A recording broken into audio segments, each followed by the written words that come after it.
Let's do auto. That's better. Okay, wow. Okay, so we're live. So, welcome to another Run Wild with Us Ask Us Anything. I apologize if you can hear a vacuum cleaner. My my house cleaner's here, and so he's just finishing up. So you might hear a little bit, but anyway, um, I hope everyone had a fabulous last couple weeks. My apologies for us not having a live stream last week.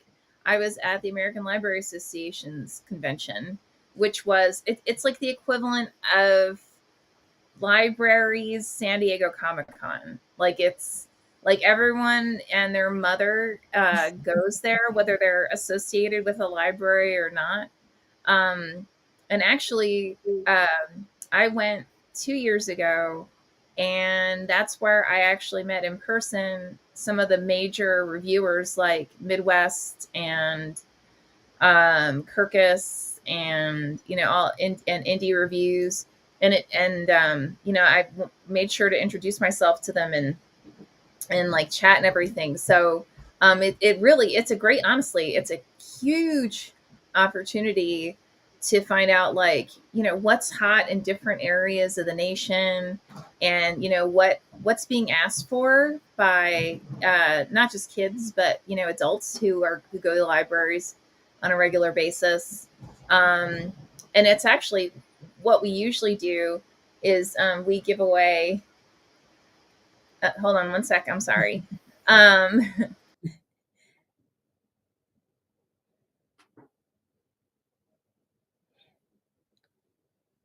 um, usually what happens is it's a great way to give away books and get it like right in the hands of um, librarians and like purchasers and retailers, because I mean everybody's there, right? Like Barnes and Noble is there, like all the major huge retailers are there. And so it's really fun just to even like walk up and down the aisles and say hi to people, and like all the different companies. And yeah, and just like see what's hot. So, and now we have Ben. Amazing, right on time. 6:02, right on time. Check you out. Yeah, you're see all fancy with the right on time. Yeah, yeah. So I was just sharing about the American Library Yeah. Association's convention, and I mean, it is incredible the number of books that are given away. I mean, everyone and their mother is there giving away books, signing books. I mean, people have huge bags, like luggage of books from going up and down, because it's publishers, it's authors, it's distributors, it's companies that are affiliated with different, like kinds of books, all that kind of thing. So yeah, it's absolutely incredible. And it's so funny, like I always see people I haven't seen in forever.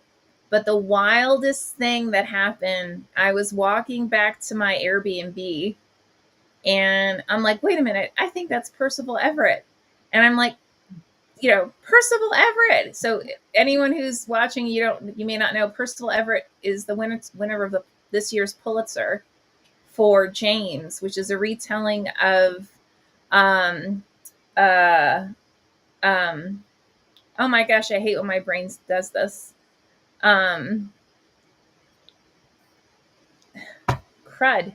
Now I have to look it up. But anyway, but Percival was one of my mentors. He taught me at Breadloaf for 2 years, I believe, in a row.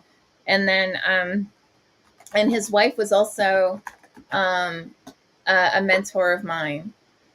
Uh, and anyway, so but on the street randomly, I ran into him, and I had to absolutely thank him for everything that he taught me. Um, while at Breadloaf. It's the retelling of the adventures of Huckleberry Finn from the point of view of Jim.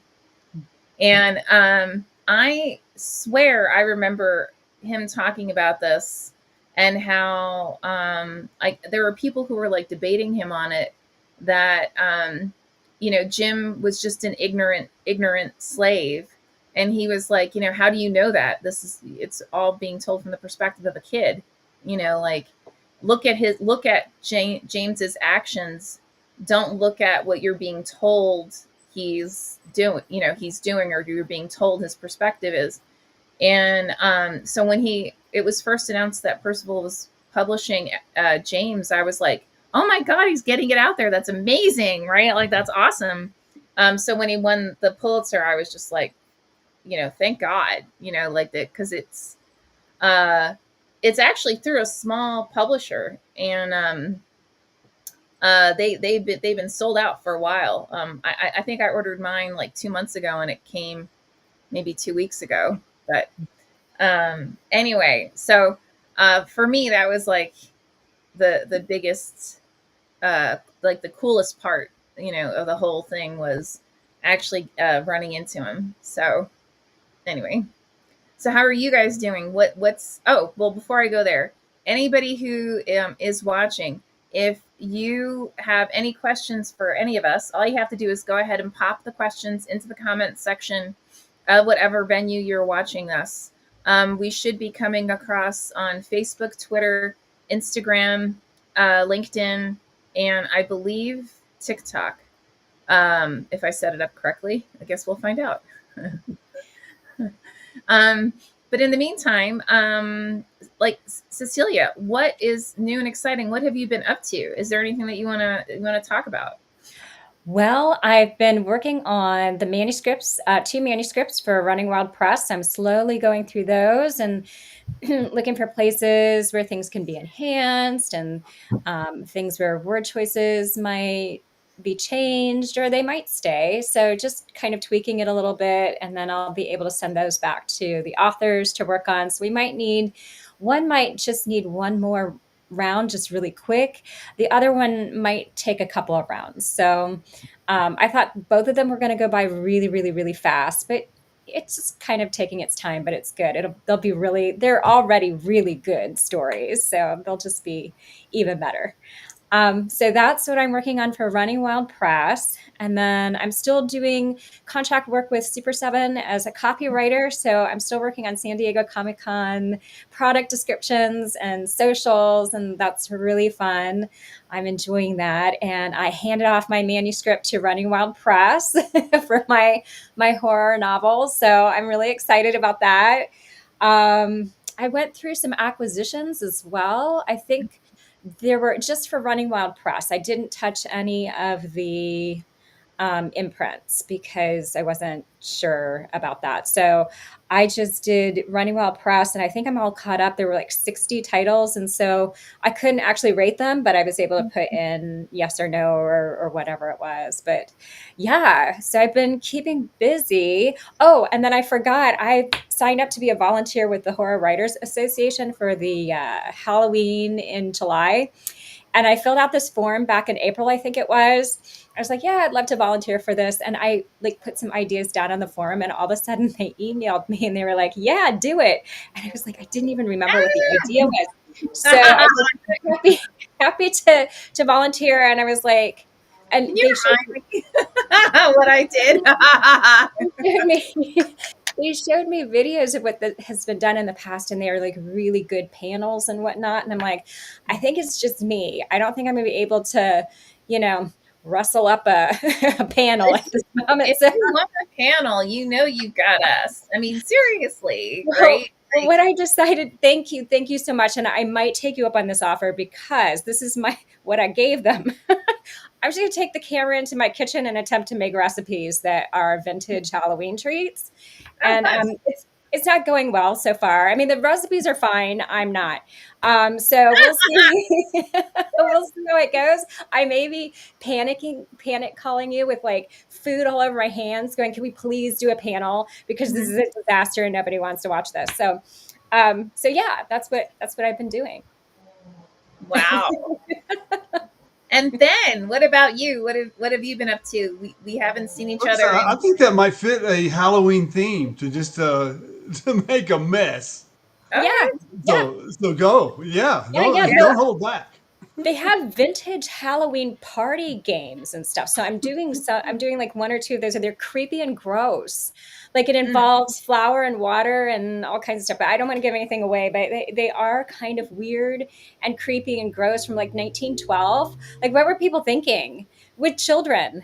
Well, this was supposed to keep them out of trouble, you know. So Yeah, um, sure. That's what it was.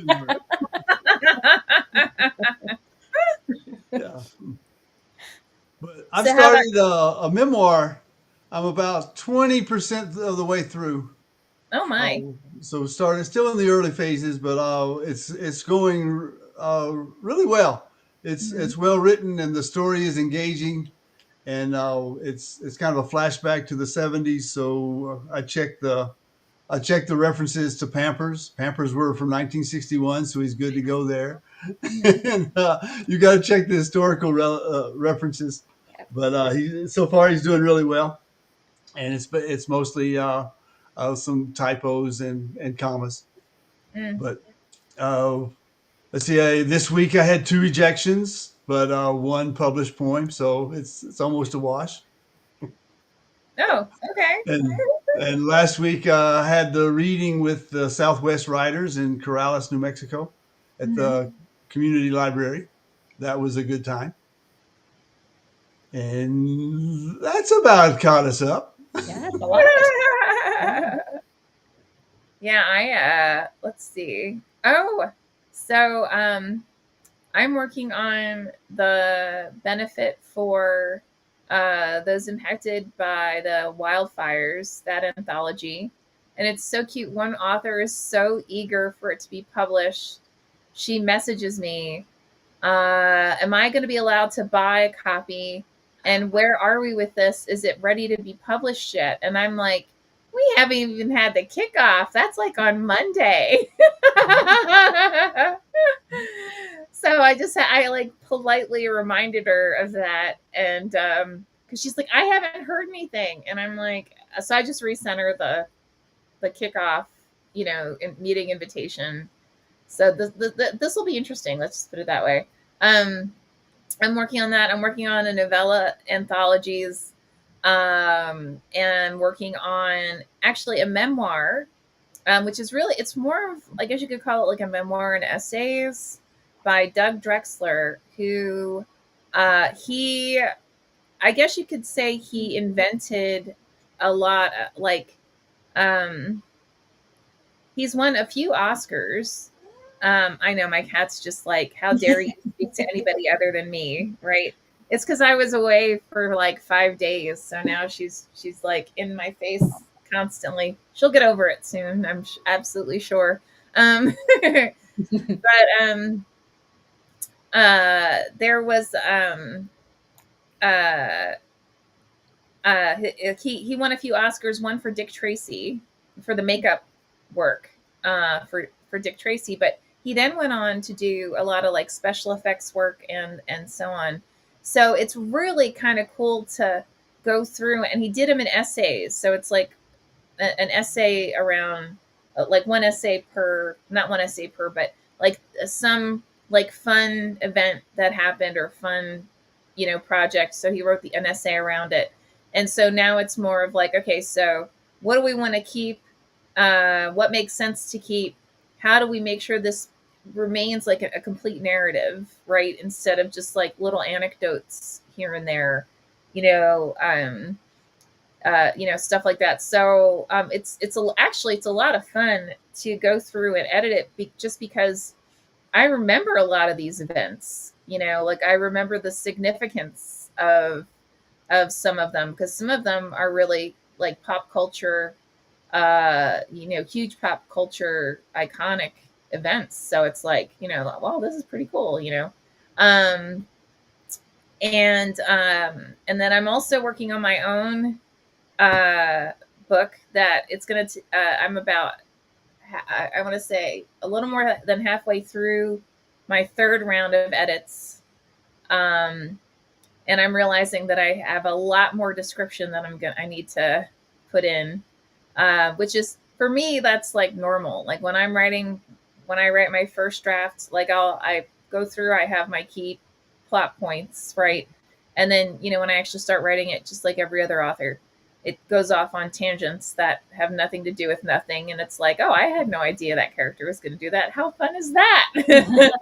you know um, and then when I go back over and I start doing revisions, I focus on like key things. Like I'll focus on like dialogue, and then I'll focus on description, and then I focus on plot, and then I focus on how is this actually structured, because I typically have minimally two narratives happening at the same time that are related, but not that are related. I'll just leave it there. Ben knows because the poor man edits it. So, so I'm gonna guess I'll have that ready for you, Ben, in about maybe a month or two, something like that. As long as I can keep finding time, like hours at a time to just sit down and knock stuff out. And then there was another memoir that I had agreed to edit, and I already forewarned the author that it's going to be a while before I'm going to be able to get to it, because I've got to knock out these other things first. And then I'm going to be speaking at a writers conference in September, I believe. So they were just confirming what I'm going to be talking about. And then I was asked to talk July 30th, I believe, at an entrepreneurs it's not a conference, it's like a workshop, about like how do small businesses get capital funding. And I was like, spoiler alert, you're self-funded, because until you're making a lot of money and you can prove that you're going to make a lot of money, you're not going to have an easy time finding investors. And they were like, no, that's what we want. I'm like, okay, then that's what you're gonna get. Don't get mad at me. Let's see. And then I don't know about you guys. Are you guys going to be doing anything for the 4th of July weekend? Or you have any fun plans? Usually the fireworks are banned where we live, but the neighbors love to shoot them off anyway, even though there are fire bans and, in effect and whatnot. And I usually buy snacks for another neighbor to watch our house so that we can leave for a movie and dinner so that I don't have to deal with it, because I usually am freaking out. So we usually come home, the house is still standing, and I've seen a movie and I've had dinner and some wine, and I should be okay. So I survive the 4th of July in our neighborhood. Is what I do. Okay. How about you, Ben? That's a lot more. That's a lot more than I plan on doing. I'm going to watch my own house and shut the doors and the windows and hope for the best. Yeah. Yeah, I'm well, tomorrow, on the 4th of July, I'm basically gonna be Ben. I'm just gonna hide in my house and Yeah. eat like, a burger and a salad or something, and maybe have a glass of wine if I'm lucky. I don't know. Um, I'm basically gonna spend the day writing because Yeah. I can. But then on Saturday, I got invited. We have a steak barbecue place called the Arthur J, and they sent me an invite to a special like menu dinner, that's like all different kinds of barbecue. So like chicken and ribs, and I was like, yeah. No need to ask. So that I'm gonna myself and Joelle, actually, we're gonna go on for like a later afternoon uh lunch. What is it? It's lunch or dinner. So yeah, that should be fun. But yeah, we don't do. Yep. No, I mean, it's one of those. It's like if we're invited to something, some kind of fun special fireworks thing, and it's not a bajillion dollars, Hmm. then it's like, oh yes, of course, that'll be so fun. Let's go do it. But I think the one that I saw, I thought, oh, that looks like a blast, because it was like the Los Angeles Orchestra and performing with the fireworks in the background. But seats for outdoor seating, it was something like $300 per. And I was like, yeah, no, no. Like, I'd love to, but no, no, no. I'd much rather do exactly what Ben described. I'll just shut all my doors and hide. I have a Coast Guard Fourth of July nightmare story. Oh no.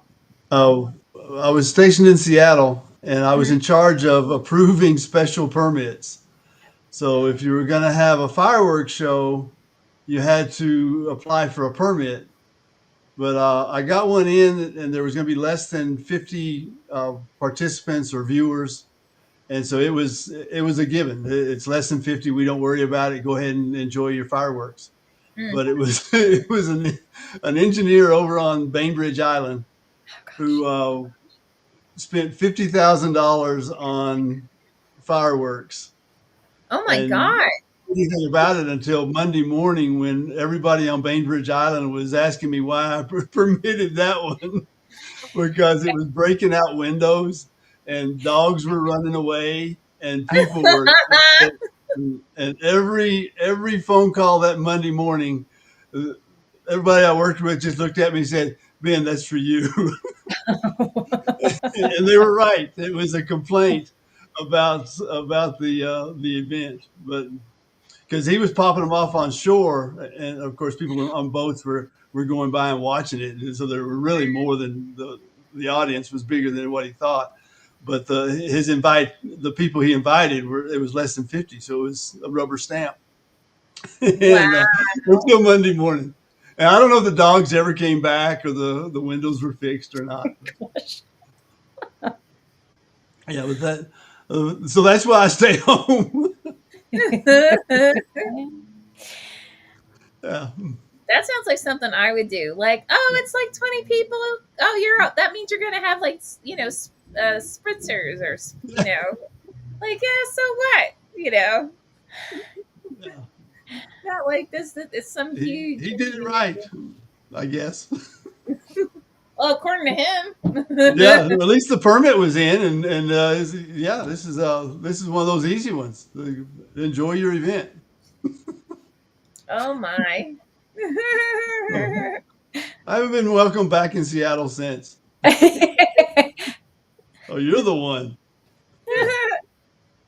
Now, when I was a kid, I used to love fireworks, and like I've actually been to the ones where it's like the Philadelphia Orchestra performing. I mean, they're just amazing. But that was back when it wasn't an arm and a leg to do it. So yeah. But anyway, uh, so have you guys had any topics come up in the last couple weeks, or any like questions arise that you think might be cool to like chat about? I just attended a webinar, like it was a recorded webinar on copy editing. And Hmm. this professional copy editor who she has her own business, and she discussed what's your productivity rate. And I was like, productivity rate, my goodness, I've never really thought about how much you can edit in an hour. Mm. So everybody thought that about 1,000 words an hour was a good product for copy editing, but it really depends on the project, depends on how much fact checking you need to do.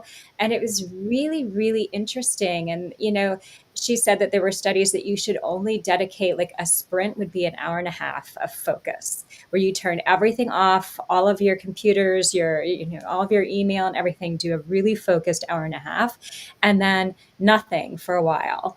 So those are your sprints if you're on a deadline. So it was really interesting to think about. And then she was like, as you increase your productivity, you can increase your rates as well, for if you go into business for yourself or whatever. So it was fascinating to think about. She had links to online timers and ways to shorten your keyboard strokes so that you can do like less strokes to save your hands. And so it was fascinating. But, what do you consider a productive day for editing? Like how many words, how many pages, how do you even gauge what a productive day or productive session looks like for you? I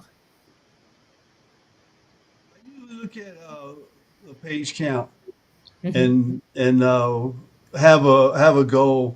Like if I start on page 50, I'll shoot for page 75. And sometimes, again, depending on the project, of course, like you say, uh, it could take 2 hours to do those 25 pages, Yeah. which is what, 6,000 words, I guess, Yeah. 300 words a page. And that's when it's it's not doing the looking up of historical stuff or doing the rewrite for the author Mhm. or making those comments.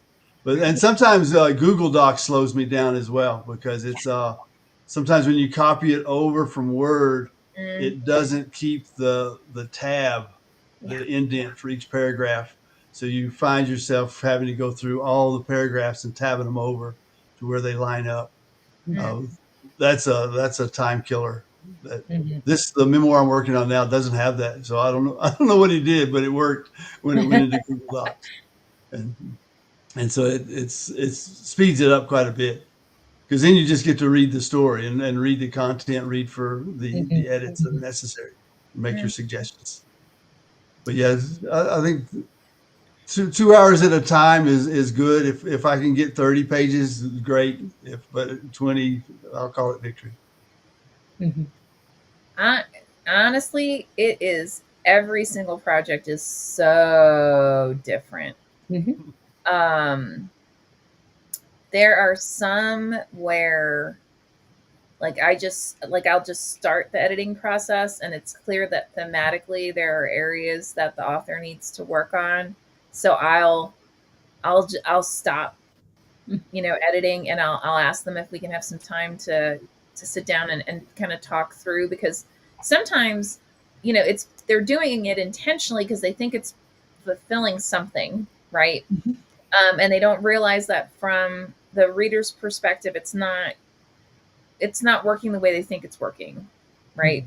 Mhm. And then there are other times where, um, it's so clean. It's such a clean copy that everything I'm doing, it's more of I'm just asking leading questions to see, is this something that where they may want to revisit, um like one of the titles that I'm working on right now, it's pretty clean copy. It's every once in a while either it'll lag, right? Like they'll go off on a side tangent, which what's interesting is, like, in my head, even though I think we've spoken on the phone all of twice, like I can hear him talking in my head, going off on this like diatribe, and I can see how, if we were talking, if he was talking in person with the reader, it might work, Mhm. but in writing it doesn't, right? Because it just comes across as, I just went off on this tangent. Clearly the writer's having fun going off on the tangent, but I have no idea why we're here. Like this doesn't it doesn't actually make sense when you look at it from a broader narrative arc perspective, right?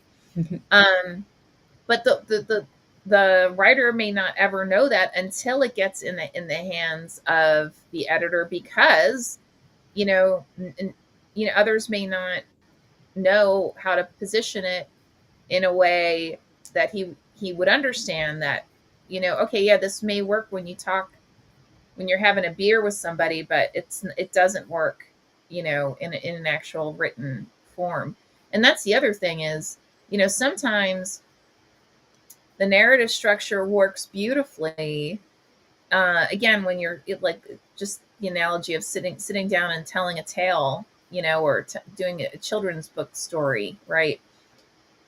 But when you actually put it down on paper, it's that same structure does not work, and so it's kind of walking them through, like, how do you get this, to be effective.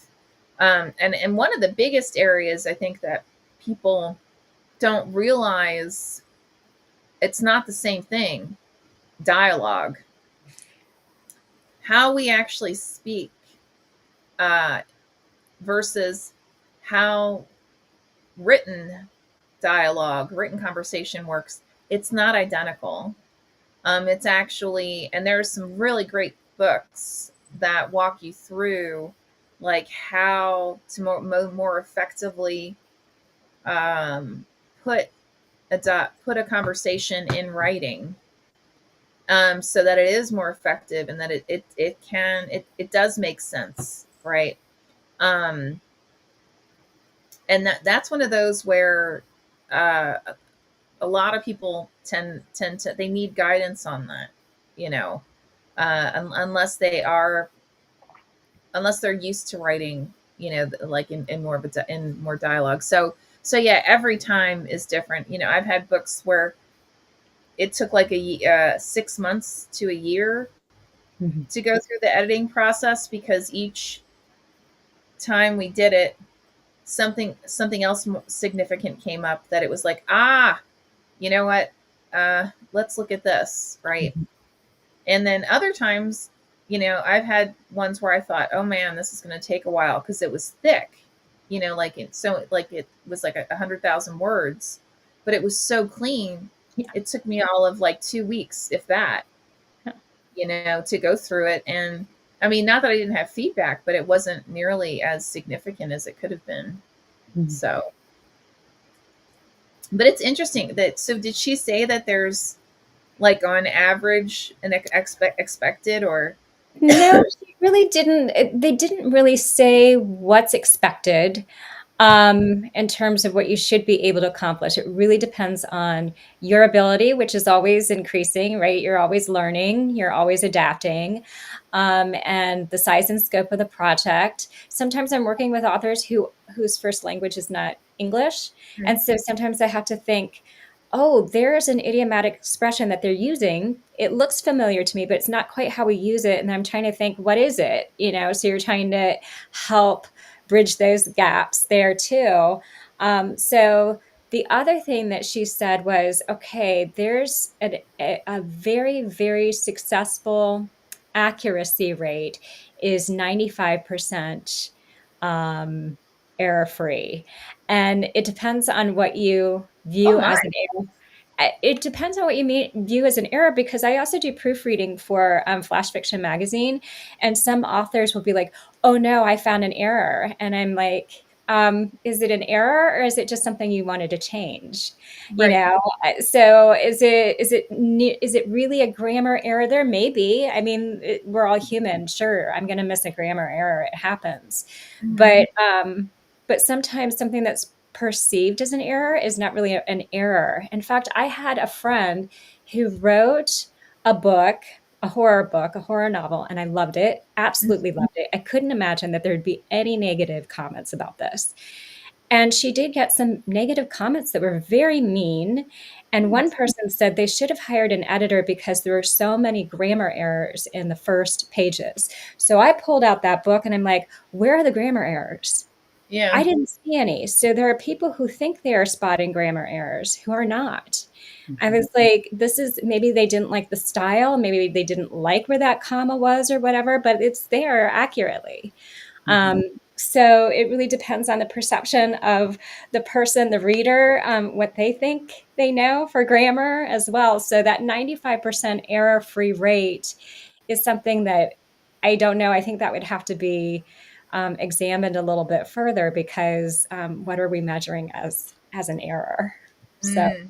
yeah, but it was really interesting. It was an interesting webinar.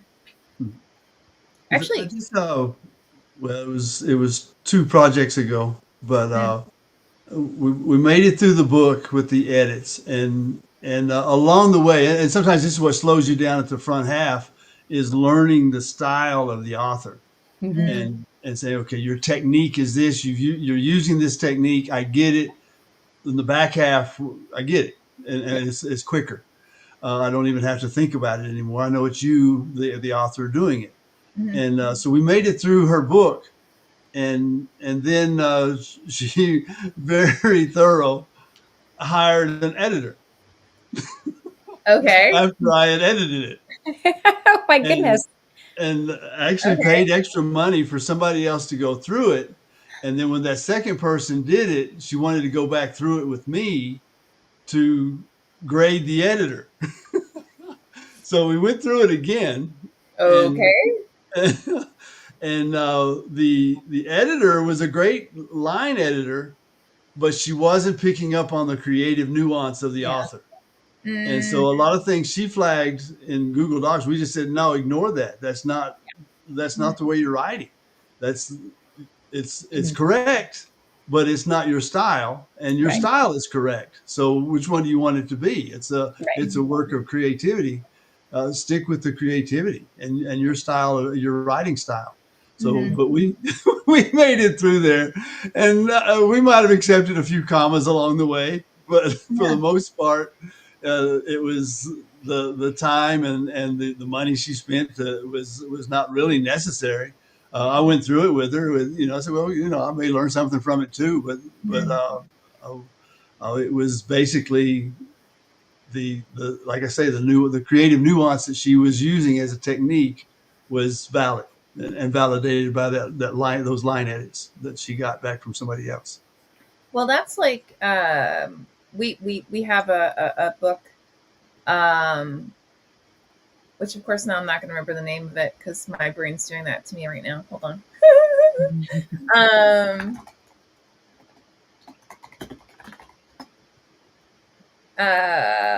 but it was one of the ones that had been named among the best of the year by Kirkus, and Pocket Full of Teeth. That's it. And I remember Ben, you had intentionally, purchased it because some background when we were going through the submission process. We were split in terms of whether we should acquire it or not, and we already had a relationship with Amy, who's the author, and she was also one of our editors. And I said, I think this has a lot of potential, and it was one of those where it's like, well, if you're willing to edit it, then we're down with us acquiring it. And I was like, yeah, sure, I'm happy to do it.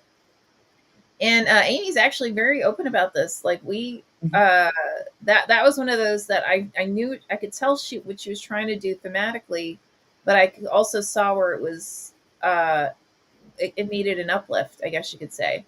And so I think I got about halfway through it, and I got on a call with her and said, "This is what I think you're trying to do.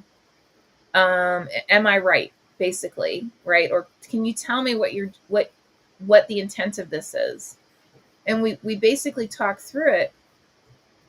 And the major issue that was happening in the original version was she was switching points of view, but without a so in terms for those who are maybe watching now or will be watching in the future, um, typically if you switch points of view, you have to have something within the sentence structure or the paragraph structure that allows the reader to switch the point of view with the writer so that it's clean. So like if you go back and you read Tolkien, so like The Hobbit, or if you actually, I know Tolkien does do this, um, he uses that technique quite a lot in The Hobbit, and actually, well, I know in The Hobbit. Anyway, um, and she hadn't quite nailed that, right? So she was, you could tell she was still just sort of playing. She knew she wanted to share certain information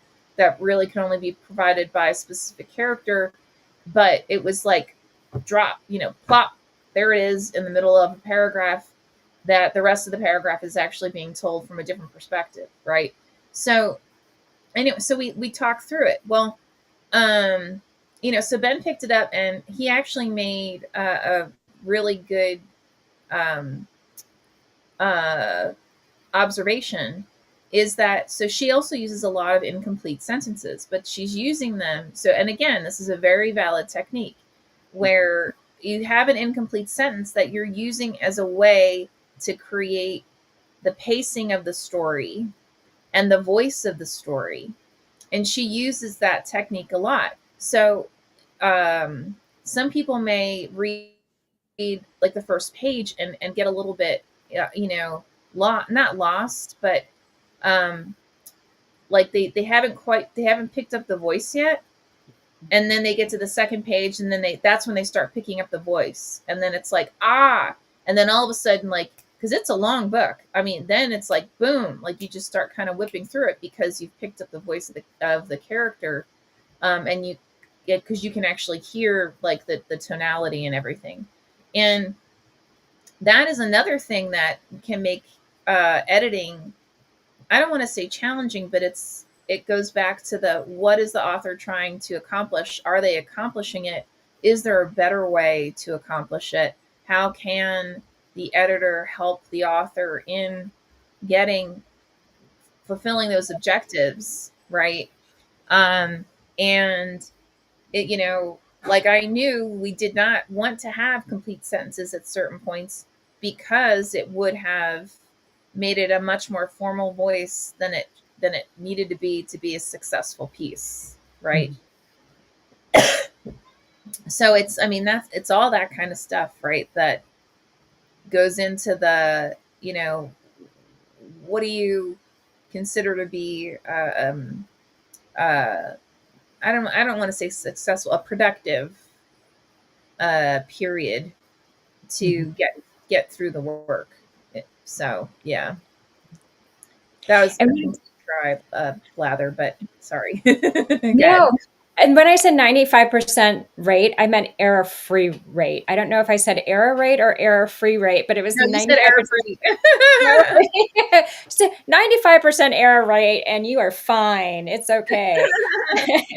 Well, and it's funny too. But when you said 95% error free, I thought, how do you define that? Again, back to your point, and I think Ben's point. If this is a creative piece, Right. I don't know how. I mean, other than like using WEIGHT instead of WAIT, right? And you're not doing it intentionally. I'm not sure. Right. Yeah. Things like that. Like it's much easier to define in a nonfiction piece or like a journalism piece. Yeah. Yeah, probably in nonfiction or journalism, that's where you would probably measure it, I guess, in a report or a thesis statement or whatever that is. But even when it comes down to references, if you really look at how to do references in different style guides, there are so many ways to do it. And sometimes it's up to whatever information you have available about that source and how you're going to put it together. I think if the intention is there to do everything the right way, then it's fine, and again, with fiction and with dialogue, and so you might have a comma splice, big deal. Maybe that's what you need at that point for your pacing. It's really funny. I'm looking at this book on my bookshelf. It's Mary Norris, Between You and Me, and she was like the proofreader, copy editor for The New Yorker for many years. And she talks about how they take a very hard line with the Chicago manual style, like no comma splices, no errors, whatever. But the author has the last say, and they will often argue with her, like, I don't want that comma there. And she will find evidence that it doesn't need to be there based on how the author is, presenting their material. So it's a really interesting read as well. Authors are very particular, and so she takes the hard line first, but if there's ever a doubt, she'll consult the author, and many times they'll take those very hard stops and things out so that it flows and so that it works. So there is a lot of give and take. Oh yeah. I think you see some of the grammar rules have changed Yeah. as well. Yeah. Because in 1967, Miss Christine Lloyd gave us a set of rules and we followed them. Yeah. And, but now Miss Christine would be very disappointed in what's being passed off as the new way of doing things. And one thing, and comma's one of them. The comma going into and mother did that too. Mhm. Is there a comma before two? And Miss Christine would say, yes, there is. And Yeah. in my second grade Sometimes I find that education, yes, annoying. there is. Sometimes I put But you it don't in. need it. Yeah, Sometimes I put it in. It- Sometimes I don't, because sometimes that's it's right. just annoying. And like the ellipses, and we'll see this. I'll look for consistency, maybe Mhm. more than a grammar rule, Yeah, because the exactly. Yeah. ellipses is supposed to be between words. It's a Mhm. space, dot dot dot, space, next word. Hmm. That's the rule. Yep. But if the author goes word dot dot dot word and is throughout consistent, then that works. It's Hmm. not throwing the reader off, and the reader's not Yeah. going to get mad at that. Right. And uh, And and that's I've seen some M dashes mm, that some people like the space M dash space, some people like the word M dash word with no space, and again they're both right, they're both acceptable, but be consistent. and that's And the go-to. Like I've had a couple of authors who had annotations. They referenced other material, but they did it inconsistently. And I called it out, and they, it was like, well, they're like, well, what do you want? I'm like, no, you just pick one. I don't care, right? It just needs to be referenced enough, have enough of an annotation that someone can go back and look it up, right? That's the whole point of having that reference, right? So, um, don't come to me and say, hand me an AP style booklet, right, to tell me how to do this. Um, no, I'm telling you, you just need to have it in a way that the reader is going to be able to go back and look at it and do it and do this consistently, so that to Ben's point, they don't get confused. Um, but actually, that's the most interesting thing is the number of people who do things like that. The use of commas and comma splices, and referencing other materials and so on inconsistently. You can tell, their cousin came in and did a read through and started changing up stuff, right? And then their, bestie came in and started reading things and started changing up stuff, and everybody had their own personal preference, right? And nobody actually went through and cleaned it up. So, and another one that I came across is uh, it's it's kind of obscure, but if you're talking about a girl with blonde hair, it's with an E. If you're talking about a guy with blonde hair, there's no E. And you can look that up, Cecilia. It's right. But it's again, it comes down to if you didn't put the E, or you always put the E for no matter what you're talking about, it would be fine. right. But if you want to make your reader look something up, shift it over each time and say, well, this is the guy with blonde hair, no E. This is the girl with blonde hair, it's an E. And another one is backyard, one word, or backyard, two Right. words. Yeah. And with back being the adjective for the yard, it's the yard in back, or it's the backyard, it's the place. And so we've had some good discussions on backyard, and usually it comes. The defer to author's preference. Again, if it's consistent and the reader gets it, it's something in the back of the house. I don't know. It's like, Yeah. Well, with one of my authors, there are times when we capitalize things because it means something of Oh, grandeur, and sometimes when we don't. So I'm almost thinking, because I've been kind of tracking it, I'm almost thinking I should put together a styled sheet. We're going to capitalize it in this instance and not capitalize it in this instance. And, the author can decide yay or nay, and then that way it can be consistent. It might not seem consistent to a reader, but to us it is, So that's a great sometimes, idea. yeah, I'm sorry.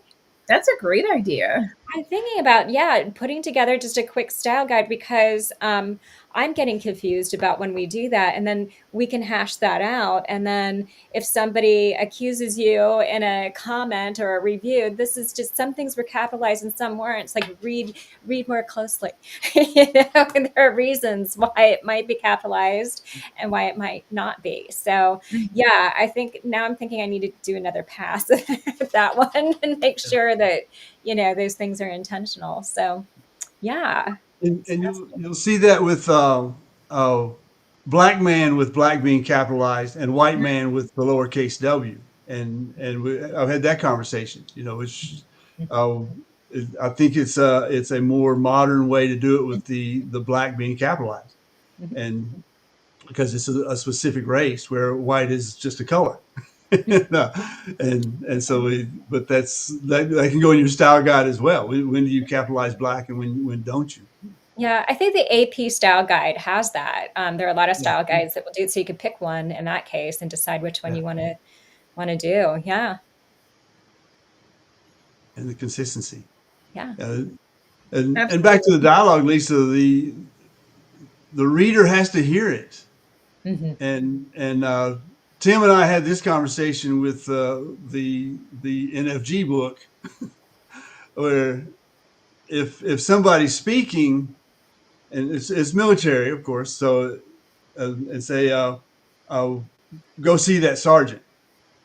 You've Mm. got to spell out sergeant, Mm-hmm. because you don't say SGT, No. because it's right. It means sergeant, but you don't say it. That's right. And so the narration can use SGT, but the dialogue itself has to spell out sergeant because you've got to hear it. That's right. Yeah. Well, and like another big one is the use of like so or and maybe, right? Because a lot of times in our discussions and our conversations we'll say, so we'll say those what I call like connector words, right? Because it's almost a lot, well, a lot of Americans at least do that as a part of the thought process, right? Like thinking through what, you know, leading up to what you're about to say.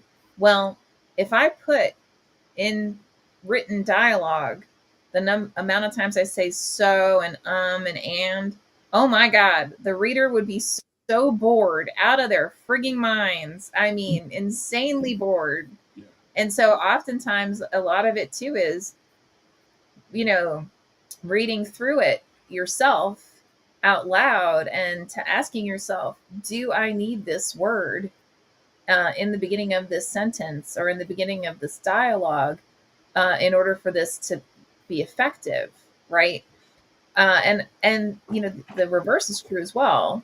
That you may, in certain company, you won't have a need to explain the meaning of certain words, but if you're doing it as a part of dialogue, and that dialogue, part of the intent of it is to provide backstory associated with something, like right now I have a lot of dialogue because a lot of the book is primarily set in Puerto Rico.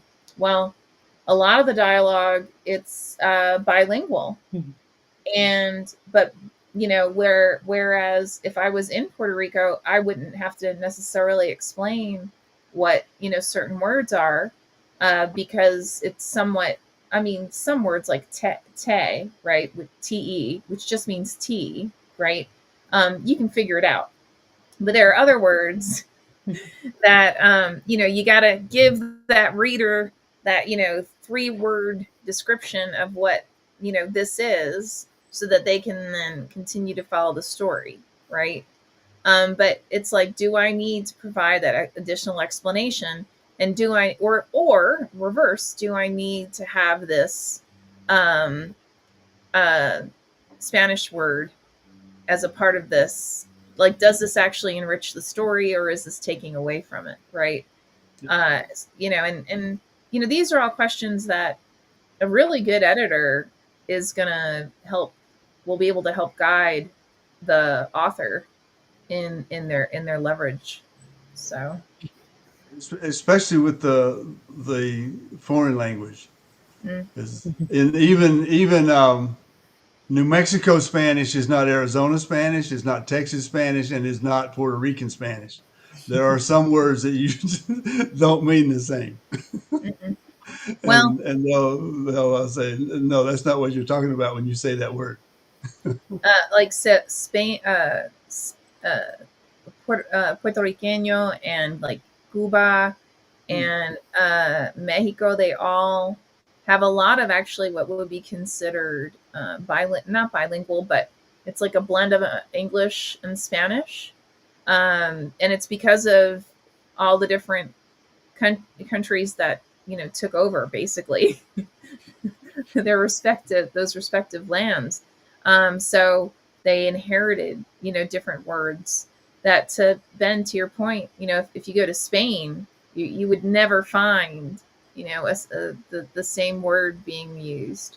So yeah, that happens a lot. And there are words that are used in Italian, Italy, Spain, Spanish, and France, French, that they cross over all of those countries as well, that you would not find in other countries that were basically taken over by those lands. So And That's word where the choices. author has to have that in the background, in the experience, Mhm. and or else it comes across as a misappropriation that Right. you've got to avoid. yeah. Yeah.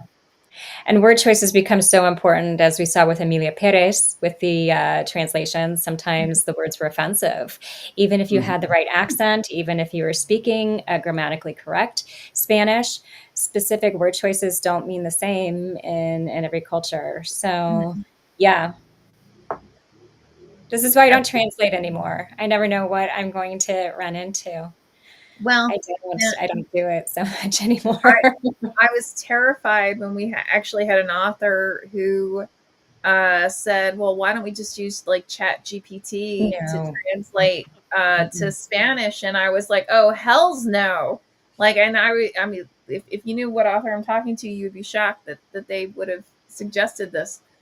Mm. But it was, oh no, it's fine, it's fine. I'm like, you've got to be kidding me. Like, oh hell no. Like, I mean, I grew up in an area where there were whole communities that were bilingual because of the where various people came from or originated.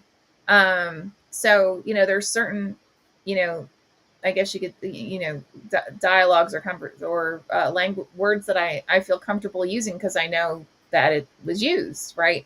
But I would never, uh, I do, every morning. I actually, refresh my, um, Spain Spanish using Duolingo. Mm. And it's interesting to me because even the sentence structures um, are like, there are certain sentence structures that I've used in the past that they were like, nope, this is wrong. And I thought, Mm. I know this is right because like I can still hear it in my head from when I was like 6 years old, you know. And then There are lots of ways to do it. Duolingo picked one because it was trained probably by someone for AI. And so that's the one that gets put into the answer bin, right? That's the only answer. right, But that's not always the only answer because when people speak, they use there's lot of ways, a lot of paths to the final destination. So yeah, I see some of those and I'm like, oh, that's not my first thing that I would use. I mean, that's correct, but that's not the first go-to that I would have. But Same, that's just because my training is different. It same. doesn't necessarily mean that Duolingo is wrong. It's just that that's not the only option. That's not the only answer. Yeah, and whenever it's a passive sentence, it makes me cringe. And I don't know who trained this Duolingo, but I'm now at a stage where there are certain sections that it keeps using passive sentences, and I'm like, ooh, I don't know. I mean, I realize people probably do actually speak this way, but I would not do this. Interesting. That's Yeah. interesting. Oh my gosh. And we're out of time. But as always, Cecilia, Ben, you guys are phenomenal. Thank you so, so much. Anyone who's watching, know that you are always welcome to go ahead and put your comments into the comment section of whatever venue you may be watching. We always go back and check. I must admit, we used to use StreamYard. StreamYard was taken over by Vimeo. So there have been some changes to how things behave or operate. So I really thank you for your patience with us as we continue to work through that.